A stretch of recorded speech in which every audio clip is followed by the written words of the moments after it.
Question corresponding क्या है? Consider the following advantage with respect to HB transmission. हमको जो है एडवांटेज देखना है किसके करस्पॉन्डिंग, एचबी ट्रांसमिशन लाइन के करस्पॉन्डिंग। ठीक है, क्या क्या एडवांटेज है? First, long line is transmission. ठीक है, लॉन्ग लाइन ट्रांसमिशन। दूसरा, लो कॉस्ट ऑफ ट्रांसमिशन। तीसरा है high efficiency. Which one of the following advantage of the correct? कौन सा एडवांटेज इसमें करंट है, किसके करस्पॉन्डिंग देखना है? एचबी ट्रांसमिशन लाइन के करस्पॉन्डिंग। ठीक है, तो पहले लॉन्ग लाइन, नॉर्मल सी बात है, एचपी जो हाई वोल्टेज करस्पॉन्डिंग हमने बताया था एडवांटेजेबल होता है, नहीं जो एचवीडीसी। नाउ एक क्वेश्चन है, कंसीडर द फॉलोइंग एडवांटेज। हमको एडवांटेज कंसीडर करना है with respect to HVDC transmission. किसके करस्पॉन्डिंग? HVDC. HVDC transmission line corresponding हमको एडवांटेजेस देखना है। पहला क्वेश्चन यही है, क्या एचवीडी, याद रखना क्वेश्चन करस्पॉन्डिंग एचवीडीसी बोला है। लॉन्ग लाइन के लिए, लॉन्ग लाइन ट्रांसमिशन के लिए इफेक्टिव है। दूसरा, low cost of transmission line के लिए इफेक्टिव है। कि तीसरा, हाई इफिशियंसी के लिए इफेक्टिव है। इसके करस्पॉन्डिंग क्या, which one of the following advantage of the correct? कौन सा एडवांटेज इसमें से क्या है, करेक्ट है? किसके करस्पॉन्डिंग? HVDC corresponding. ठीक है, अच्छा वन बाई वन डिस्कस करते हैं। पहले लॉन्ग लाइन ट्रांसमिशन हमने बताया था, याद है कि जब लॉन्ग लाइन ट्रांसमिशन होता है तो उसके करस्पॉन्डिंग, चूंकि जब एचवीडीसी होगा, वोल्टेज क्या है यहाँ पे देखो, हाई वोल्टेज है। वीएस की वैल्यू क्या है, हाई है। और वीआर भी क्या है, हाई वोल्टेज है। जब हाई वोल्टेज होगा तो नॉर्मल सी बात है, जो करंट फ्लो करेगी इधर से इधर, वो क्या होगी, लो हो जाएगी, नहीं तो उसके करस्पॉन्डिंग आई स्क्वायर और लॉस क्या होगा, कम मिलेगा। ठीक है, तो लॉन्ग लाइन के लिए एडवांटेजेबल है। दूसरा, लो कॉस्ट ऑफ ट्रांसमिशन। जब लॉन्ग लाइन की बात हो रही है यहाँ पे, तो लॉन्ग लाइन करस्पॉन्डिंग कॉस्ट भी क्या हो जाती है, कम हो जाती है। हमने बताया था, याद है, एचवीएसी एचवीडीसी करस्पॉन्डिंग, नहीं ये एचवीएसी का हमने बनाया था, और इसके करस्पॉन्डिंग क्या बनाया था, एचवीडीसी। तो एचवीडीसी के लिए ये वाला था। तो हमने बताया था कि एक पर्टिकुलर लेंथ से ज़्यादा लेंथ हो जाने पे, मतलब लॉन्ग लाइन के लिए मोर इफेक्टिव होता है। कॉस्ट क्या हो जाती है, ये कॉस्ट का याद है, कॉस्ट वर्सेस डिस्टेंस। कि डिस्टेंस, एक पर्टिकुलर डिस्टेंस के बाद, मतलब एक लॉन्ग लाइन के लेंथ के लिए करस्पॉन्डिंग बात करें तो लॉन्ग लाइन तो खैर इधर ही कहीं होगी, तो उसके करस्पॉन्डिंग बात करें, मतलब यहाँ पे जो लॉन्ग लेंथ की बात हो रही है, जैसे 600 किलोमीटर 500 किलोमीटर करस्पॉन्डिंग। ठीक है, 500, हाँ 500 600 700 किलोमीटर करस्पॉन्डिंग बात हो रही है, तो उसके लिए एचवीडीसी क्या है, कॉस्ट क्या हो गई, कम हो जाएगी as a compare to HVAC. ठीक है, तो हमारे लिए क्या हो जाता है, मोर इफेक्टिव। जो एक्चुअली यहाँ पे कास्ट का मतलब होता है सब स्टेशन की कास्ट जो आती है एचवीएसी करस्पॉन्डिंग क्या हो जाती है, कम हो जाती है। ठीक है, अच्छा टावर की कॉस्ट जो, ठीक है। Third one, high efficiency. Efficiency क्या मिलेगी, हाई मिलेगी। नॉर्मल सी बात है, जब आपकी करंट क्या है, लो है, तो उसके करस्पॉन्डिंग लॉसेस क्या होंगे, कम मिलेंगे, तो दैट्स वाई इफिशियंसी क्या मिलेगी, हाई मिल जाएगी। तो ए इज द करेक्ट ऑप्शन, ए भी सही है, बी भी सही है और सी भी सही है। ठीक है, तो एडवांटेजेस देखना है ना, तो बोला 1 एंड 2, क्या 1 और 2 ही सही है, नहीं 3 भी तो सही है, तो इसमें से कौन सा है, 1 2 3, तीनों का तीनों सही है। क्वेश्चन करस्पॉन्डिंग क्या है, in an HVDC system both generation and distribution are DC. मतलब एचवीडीसी सिस्टम में बोथ जनरेशन, मतलब उसको जनरेट किसके करस्पॉन्डिंग करते हैं, डीसी करस्पॉन्डिंग, और ट्रांसमिट भी डीसी करस्पॉन्डिंग करते हैं, या दूसरा generation in AC and distribution in DC is DC. क्या जनरेशन एसी में करते हैं और डिस्ट्रीब्यूशन किसमें, डीसी में करते हैं। तीसरा, जनरेशन इज डीसी एंड, देखो पहले तो इसी को समझ लेते हैं कि एचवीडीसी का कंसेप्ट क्या है। एचवीडीसी हाई एचवीडीसी, देखो होता क्या है, यहाँ पे क्या है, जनरेशन, ठीक है, जनरेशन स्टेप अप कर दिया जाता है इसको नहीं, तो एचवीएसी करस्पॉन्डिंग आ जाएगा यहाँ पे पावर। जैसे हमने प्रैक्टिकली डाटा उठा लें, तो जनरेशन हमने बताया था 33 kV, और यहाँ पे 220 kV, ये 440 कर दिया, नहीं 440 kV कर दिया हमने बताया था स्टार्टिंग में जब कंसेप्ट बताया था एचवी कंसेप्ट, तो उसमें बताया था कि क्यों जनरेशन हाई वोल्टेज में नहीं किया, इंसुलेशन प्रॉब्लम की वजह से। नहीं, हम लोग डीसी में नहीं करते बल्कि एसी में करते हैं, और एसी में भी हम, चूँकि हमने बताया था कि हम लोग डीसी में कितना कर सकते हैं, मैक्सिमम 500-600 वोल्ट, उसके करस्पॉन्डिंग करंट बहुत हाई होगी, जिसके करस्पॉन्डिंग लार्ज लॉसेस होंगे, दैट्स वाई हम उसको एक्सेप्ट नहीं करते, नहीं। तो इसलिए बात आती है कि कुल मिला के एसी पे, तो एसी में भी प्रॉब्लम क्या होती है, इंसुलेशन की, वोल्टेज की, नहीं कि हाई वोल्टेज पे करेंगे तो दिक्कत होगी, तो उसके लिए हम लोग लो वोल्टेज पे करते हैं, लेकिन ट्रांसमिट किस पे करते हैं, हाई वोल्टेज पे। क्यों, क्योंकि आई स्क्वायर लॉसेस क्या हो जाएगा, उससे कम हो जाएगा, नहीं। तो देखो यहाँ पे जनरेशन हुआ तो यहाँ पे हो गया एच बी ए सी, नहीं ये एच बी ए सी में कन्वर्ट हो गया। फिर इसी को हम लोग क्या करते हैं, कन्वर्टर होता था, कन्वर्टर के थ्रू इसको थ्री फेज कन्वर्टर के थ्रू इसको क्या करते हैं, कन्वर्ट करते हैं एसी को डीसी में, फिर इसको ट्रांसमिट कर देते हैं। तो यहाँ पे जब ट्रांसमिट करते हैं ये होता है एच बी डी सी, और यहाँ पे क्या लगाते हैं, इन्वर्टर, और इन्वर्टर की हेल्प से अब ये फिर से किस में कन्वर्ट हो गया, एसी में, ठीक है। और ये डिस्ट्रीब्यूशन किस में होता है, ये देखो एसी होता है ना, जो भी वोल्टेज है आप स्टेप जो भी था 440 के वी के करस्पॉन्डिंग यहाँ पे जो भी करना वोल्टेज उसके करस्पॉन्डिंग कर दिया डिस्ट्रीब्यूशन। तो यहाँ हो गया डिस्ट्रीब्यूशन, डिस्ट्रीब्यूशन किस में किया जाता है, एसी में, ठीक है। तो ये डायग्राम माइंड में हमेशा रखना चाहिए, इसी को उसने बोल दिया है। तो जनरेशन किस पे किया, एसी पे, और डिस्ट्रीब्यूशन भी किस पे कर रहे हैं, एसी पे। बस पावर ट्रांसमिट कर रहे हैं एचवीडीसी पे, नहीं तो कौन सा सही है, both generation and distribution R AC, ठीक है। तो D is the correct option. Concept diagram याद है, उसका फिजिकल सिग्निफिकेंट पता है तो समझ में आ गया। ये क्या करता है, वोल्ट ये कन्वर्टर काम to convert AC to DC, और इन्वर्टर काम डीसी टू एसी। बना लो इसको। नेक्स्ट क्वेश्चन करस्पॉन्डिंग क्या है, the following is not advantage of DC transmission.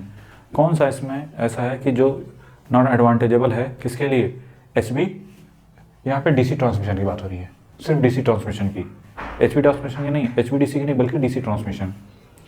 देखिए charging current, no charging current बताया था, चार्जिंग करंट किस पे डिपेंड करता है, इसमें तो चार्जिंग करंट आएगा ही नहीं। क्यों, क्योंकि जब हमने बताया था जब करंट फ्लो करती है, यहाँ पे कौन सी करंट फ्लो कर रही है, एचवी, मतलब डीसी करंट ने, डीसी ट्रांसमिशन के करस्पॉन्डिंग बात करें, अगर एचवीडीसी भी ले लें तो भी ठीक है। जब डीसी करंट फ्लो करेगी तो ना तो इंडक्टर का उसमें कोई रोल है नहीं, जब एसी फ्लो करती है, एसी करंट फ्लो करती है तभी तो ज़्यादा सीरीज इंडक्टर और शंट कैपेसिटर आया था। लेकिन जब डीसी करंट फ्लो करेगी ट्रांसमिशन लाइन में, तो वहाँ पे न तो इंडक्टर का रोल होगा, न तो कैपेसिटर का, शंट कैपेसिटर का। तो जब शंट कैपेसिटर का कोई रोल ही नहीं, चाहे लॉन्ग की बात करें, चाहे मीडियम की बात करें, चाहे शॉर्ट ट्रांसमिशन लाइन की बात करें, तो जब इसका रोल ही नहीं है कैपेसिटर का यहाँ पे इसके करस्पॉन्डिंग, तो हमको क्या मिलेगा, नो चार्जिंग करंट। तो चार्जिंग करंट तो किसके थ्रू फ्लो करती है, आपको शंट कैपेसिटर करस्पॉन्डिंग। जब इसमें शंट कैपेसिटर है ही नहीं, क्योंकि शंट कैपेसिटर डिपेंडेंट होता है किस पे, फ्रीक्वेंसी पे। याद है जो शंट कैपेसिटर आया था वो किस पे डिपेंड करता था, एक्सी की वैल्यू 1/ωc/L के करस्पॉन्डिंग था, फ्रीक्वेंसी डिपेंडेंट है कि नहीं।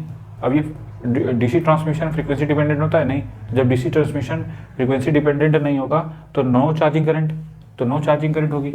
तो पहला तो ठीक है कि नो चार्जिंग करंट, क्लियर है, मतलब ये तो सही है कि इसमें चार्जिंग करंट नहीं होगी। दूसरा क्लियर है कि नहीं, दूसरा नो स्किन इफेक्ट।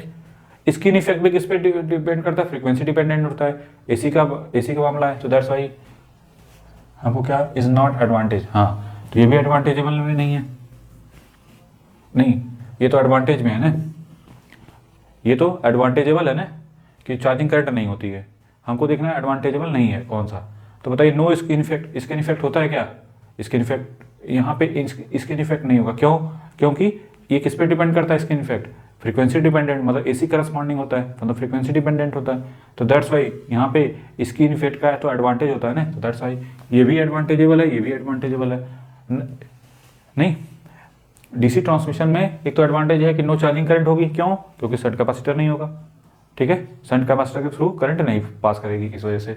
दूसरा नो स्किन इफेक्ट, क्योंकि स्किन इफेक्ट किस पे डिपेंडेंट, फ्रीक्वेंसी डिपेंडेंट है, दैट्स वाई ये भी वैसे भी ये भी फ्रीक्वेंसी डिपेंडेंट है दोनों। हाँ no stability problem, stability problem कहाँ पे आती है, ये भी किसका, एसी का सिस्टम पे है, डिपेंड करता है नहीं, डिफरेंट फ्रीक्वेंसी है, दो सिस्टम है, अगर दो डिफरेंट फ्रीक्वेंसी पे अपलोड करते हैं सिंक्रोनिज्म की प्रॉब्लम होती है नहीं, लेकिन ये भी फ्रीक्वेंसी डिपेंडेंट होता है, मतलब एसी सिस्टम पे डिपेंड कर रहा है, तो दैट्स वाई ये भी एडवांटेजेबल है एसी डीसी में। हमको यहाँ पे स्टेबिलिटी प्रॉब्लम पे सोचना नहीं है कि स्टेबिलिटी प्रॉब्लम है तो उसको हाउ टू टैकल इट, ठीक है। चीप कन्वर्टर, अच्छा कन्वर्टर की कास्ट क्या होती है, हाई होती है ना वहाँ पे क्या चीप कन्वर्टर होता है, नहीं कन्वर्टर कास्ट क्या होती है, हाई होती है एचवीडीसी में, हमने बताया था। तो दैट्स वाई यही है जो एडवांटेजेबल नहीं है, ठीक है। तो which one is correct, question corresponding कि इज नॉट एडवांटेजेबल, तो D is the correct option. ये सिर्फ एडवांटेजेबल नहीं होगा। ठीक है, तो अगर आपको इसके करस्पॉन्डिंग बताना है तो ये सही है, ये एडवांटेजेबल नहीं है, बल्कि ये तीनों क्या है, एडवांटेजेबल है। क्लियर हो गया कि क्यों एडवांटेजेबल है और क्यों एडवांटेजेबल नहीं है, बना लो। चलिए क्वेश्चन क्या है, HVDC transmission line are more economical. ठीक है, फॉर किसके लिए मोर इकोनॉमिकल, इकोनॉमिकल मतलब जिसमें मनी के पॉइंट ऑफ व्यू से हमारे लिए कौन इफेक्टिव ज़्यादा होगा। फर्स्ट है शॉर्ट डिस्टेंस ट्रांसमिशन, मीडियम की लॉन्ग। पहले तो इतने में, इन तीनों में इतना तो दिख रहा है कि सी इज द करेक्ट ऑप्शन। अब इसके बाद पढ़ते हैं last one, D inter connection system. अब इंटर कनेक्शन के सिस्टम में देखो, इंटर कनेक्शन सिस्टम में तो हमारे लिए क्या इफेक्टिव है, नॉर्मल सी बात है, यहाँ पे इकोनॉमिकल की बात हो रही है, तो inter connection system long medium ये भी तो शॉर्ट के लिए यूज हो सकता है नहीं। और इंटर कनेक्शन सिस्टम में इसका एडवांटेज ये होता है कि वहाँ पे सिंक्रोनिज्म की प्रॉब्लम नहीं है यहाँ पे।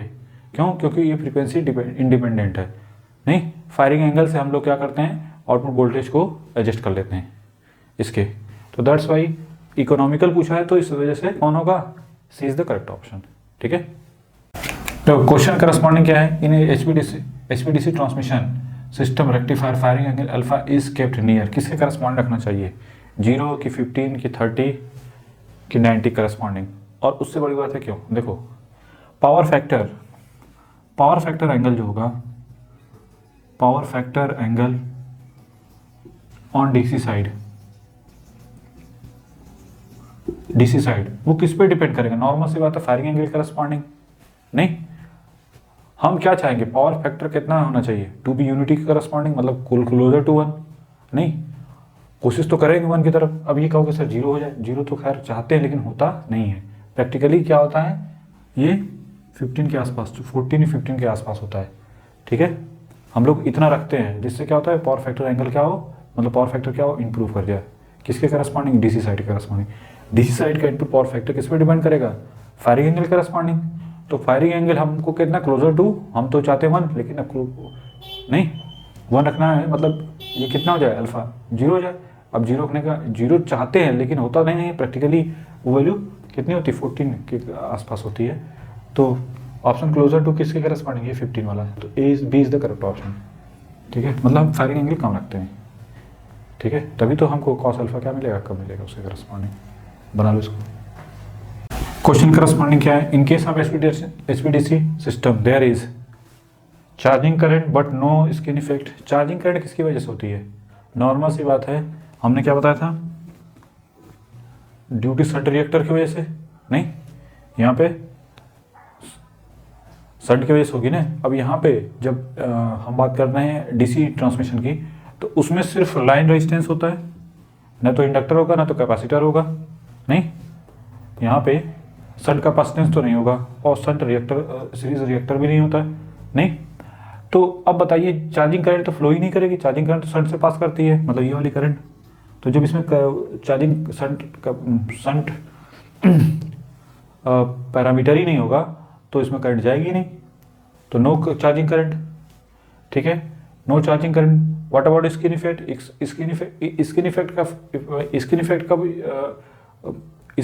स्किन इफेक्ट किस पे डिपेंड करता है, ये फ्रीक्वेंसी डिपेंडेंट होता है। तो दैट्स वाई, ये तो चूंकि डीसी की बात हो रही है, तो दैट्स वाई इसमें स्किन इफेक्ट का कोई रोल नहीं होगा, तो नो स्किन इफेक्ट होगा। तो नो चार्जिंग करंट होगी, ना तो स्किन इफेक्ट होगा।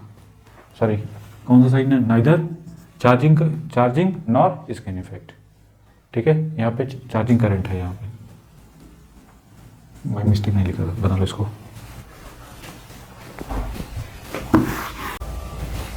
क्वेश्चन करस्पॉन्डिंग क्या है, HVDC transmission is prefer to HV extra high voltage AC because extra high voltage AC corresponding भी हम HVDC को प्रीफर क्यों करते हैं। First, HVDC terminals are inexpensive.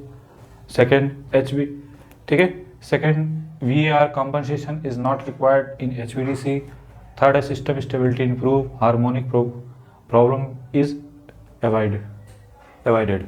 ठीक है, अब इन चारों में से कौन सा ऑप्शन सही होगा, पहले ये बताइए, जब HVDC का सबसे बड़ा एडवांटेज कब था, एक तो सबसे बड़ा कि जो सेंडिंग एंड और रिसीविंग के वोल्टेज करस्पॉन्डिंग बात करें तो जो वोल्टेज ड्रॉप हो रहा था नहीं, VS minus VR is equal to I into R corresponding हो रहा था नहीं।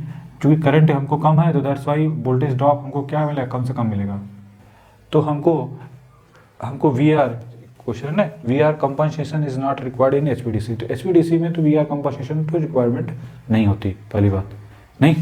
दूसरी चीज द सिस्टम स्टेबिलिटी, देखो ये देखो वैसे तो बी भी सही है और सी भी।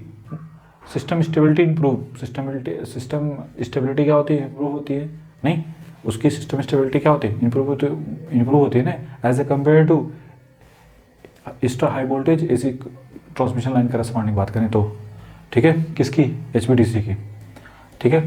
अब बात आती है कि हार्मोनिक, खैर इन्हीं दोनों में ये दोनों ही सही हैं, ठीक है। HVDC terminals are inexpensive and less to an harmonic problem is avoided, खैर ये सब तो है नहीं। इन दोनों की बात करें तो ये दोनों ही ऑप्शन सही है। अब इसमें आता है कि मोर इफेक्टिव आंसर कौन होगा, तो कौन होगा, सिस्टम स्टेबिलिटी इंप्रूव, ठीक है। तो सिस्टम स्टेबिलिटी इंप्रूव ये मोस्ट इंपॉर्टेंट है, मतलब C is the most correct answer. उसके बाद अगर ये नहीं होता तो आपको बी लिखते, हाँ अगर दो ऑप्शन होते तो आप बी और सी लिखते, ठीक है। Question corresponding bulk power transmission over long HVDC lines is prefer because of, क्यों प्रीफर की जाती है, देखो अगर कंपेयर करें एचवीएसी से, नहीं ये क्या है एचवीएसी और ये क्या है आपका एचवीडीसी, ठीक है। नहीं यहां पे cost of energy transfer, cost of energy transfer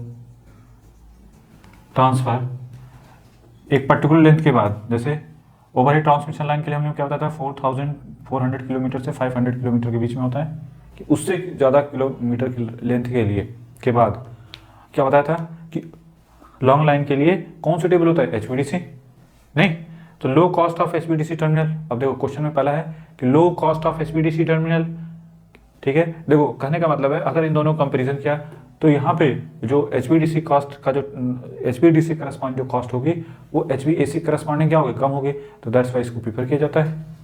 नहीं ये पूछा है ना कि लॉन्ग ओवरहेड, देखो long overhead long HVDC line के लिए क्यों प्रीफर किया जाता है, क्योंकि सबसे बड़ा एडवांटेज होता है कास्ट का।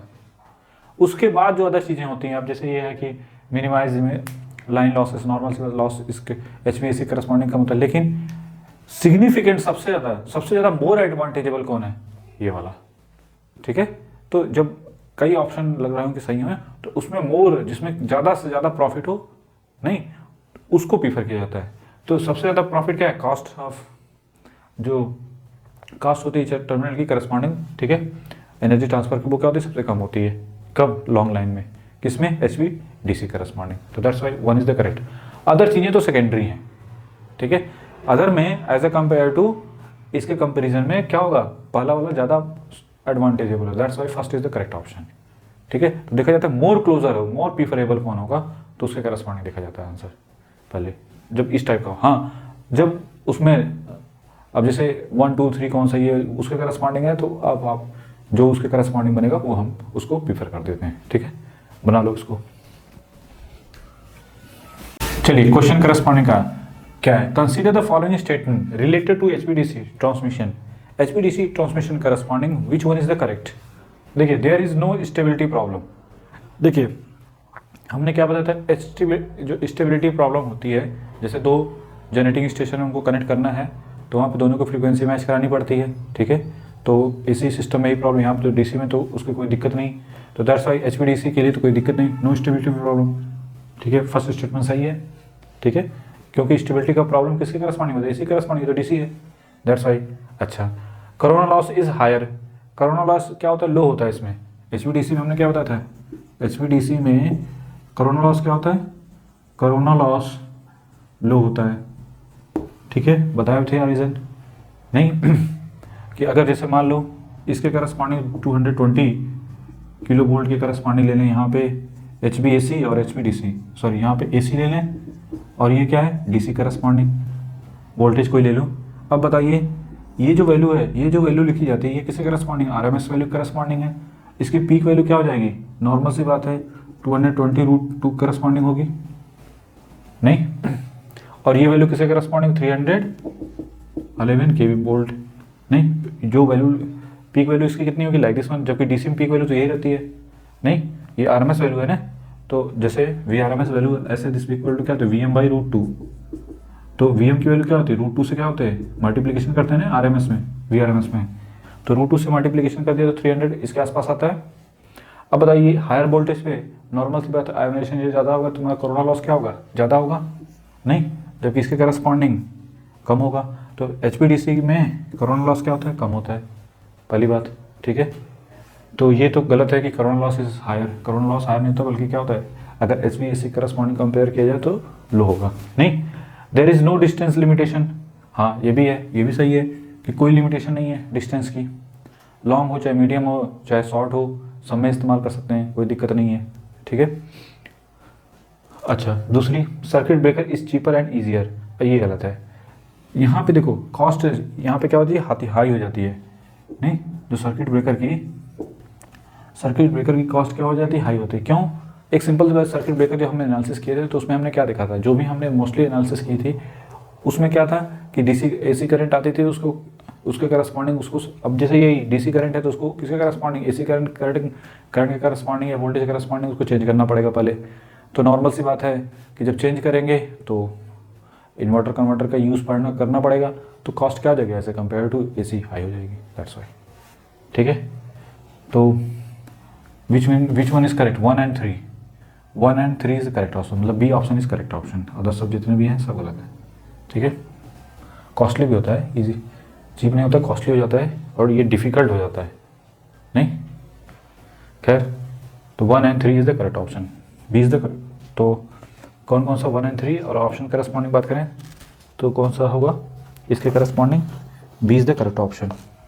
करस्पॉन्डिंग क्या है, एचवीडीसी ट्रांसमिशन इज इसेंशियल, देखो essential in the following case of the interconnection of the system with, essential में अति आवश्यक जिसको बोल सकते हैं, most important, different frequency, short distance transmission, medium distance transmission, फिर की लॉन्ग डिस्टेंस ट्रांसमिशन। देखो डिफरेंट फ्रीक्वेंसी का मतलब क्या है, यहाँ पे देखो इंटरकनेक्शन किसकी बात हो रही है, डीसी की बात हो रही है, एचवीडीसी। देखो अगर दो डिफरेंट फ्रीक्वेंसी का है, नहीं वैसे तो डिपेंड नहीं करता, देखो कैसे कि मान लो दो जनरेटिंग स्टेशन है, ठीक है। अब यहाँ पे हमने क्या कर दिया, अब देखो सपोज करो दोनों कैसे हैं, हमने बताया भी था, फ्रीक्वेंसी F1 है और ये F2 है। यहाँ पे आपने क्या लगा रखा है, कन्वर्टर, यहाँ पे भी कन्वर्टर, यहाँ पे फायरिंग एंगल अल्फा 1 है, इसके करस्पॉन्डिंग अल्फा 2। हमने क्या बताया था, इनको क्या किया था, इंटरकनेक्शन, देखो ऐसे पैरेलल कनेक्ट करते हैं ना, पैरेलल कनेक्शन करने के लिए ऐसे करेंगे, देखो लाइक दिस वन करस्पॉन्डिंग, ठीक है, यही होगा, तभी तो वोल्टेज सेम हो सकता है, V0 जो भी है या V01 नहीं V0 मान लो इसको, तभी तो आगे कनेक्ट करते हैं, ऐसे इंटरकनेक्शन का मतलब यही हुआ ना। यहाँ पे दो डबल डिफरेंट फ्रीक्वेंसी हैं, हम क्या करते हैं फायरिंग एंगल के वैल्यू से चेंज करके हम उसको फायरिंग एंगल एडजस्ट ऐसा करते हैं कि इन दोनों का वोल्टेज क्या हो जाए, सेम हो जाए, V01 और यहाँ का भी वोल्टेज कितना हो जाए, V01। अब देखो पहला कनेक्ट होगा कि नहीं, सेम वोल्टेज हो गए कि नहीं हो गए, नहीं, तो यहाँ पे पहला है डिफरेंट फ्रीक्वेंसी है, नहीं क्वेश्चन में यही था ना कि मोर इसेंशियल मतलब मोर जो इंपॉर्टेंट कौन सा पोर्शन होगा कि डिफरेंट फ्रीक्वेंसी है, नहीं क्वेश्चन देखो पढ़ो, HVDC transmission is essential in the following case of interconnection of the system with, अगर इंटरकनेक्शन कैसा है, अगर डिफरेंट फ्रीक्वेंसी के करस्पॉन्डिंग है, ठीक है, तो हमको वोल्टेज किसके करस्पॉन्डिंग मिलेगा, देखो डिफरेंट फ्रीक्वेंसी तो हम फायरिंग एंगल क्या करते हैं दोनों का ऐसा एडजस्ट करते हैं कि इनका वोल्टेज और इनका वोल्टेज क्या मिले, सेम हो जाए, नहीं, तो जब वोल्टेज सेम हो जाएगा तो पहले कनेक्ट करें, दैट्स वाई आउटपुट। तो मोस्ट इंपॉर्टेंट इसमें कौन सा है, डिफरेंट फ्रीक्वेंसी करस्पॉन्डिंग, ठीक है, तो डिफरेंट फ्रीक्वेंसी करस्पॉन्डिंग होगा तो मोस्ट हमारे लिए इफेक्टिव होगा ये सिस्टम। अगर डिफरेंट फ्रीक्वेंसी करस्पॉन्डिंग है तो भी मोस्ट इफेक्टिव नहीं, मतलब अगर डिफरेंट फ्रीक्वेंसी है तो भी हम इसको फायरिंग एंगल से चेंज करके इनका आउटपुट वोल्टेज जो हमको जो यहाँ पे डीसी वोल्टेज है दोनों का कन्वर्टर का, वो हम सेव कर सकते हैं, ठीक है। तो मोस्ट इंपॉर्टेंट पोर्शन हुआ कि नहीं इसके लिए, तो that's why it is the correct option, ठीक है। फिर ये शॉर्ट डिस्टेंस ट्रांसमिशन, ये इन सब में ये तो है ही है, लेकिन मोस्ट कौन है, ये वाला, यहाँ पे क्वेश्चन बोला मोस्ट, ये तो ठीक है शॉर्ट ट्रांसमिशन के लिए तो यूज़ करते हैं इसको, मीडियम के लिए भी, लॉन्ग के लिए, लेकिन मोस्ट इफेक्टिव किसके लिए होगा? डिफरेंट फ्रीक्वेंसी के लिए। नहीं बना लो इसको।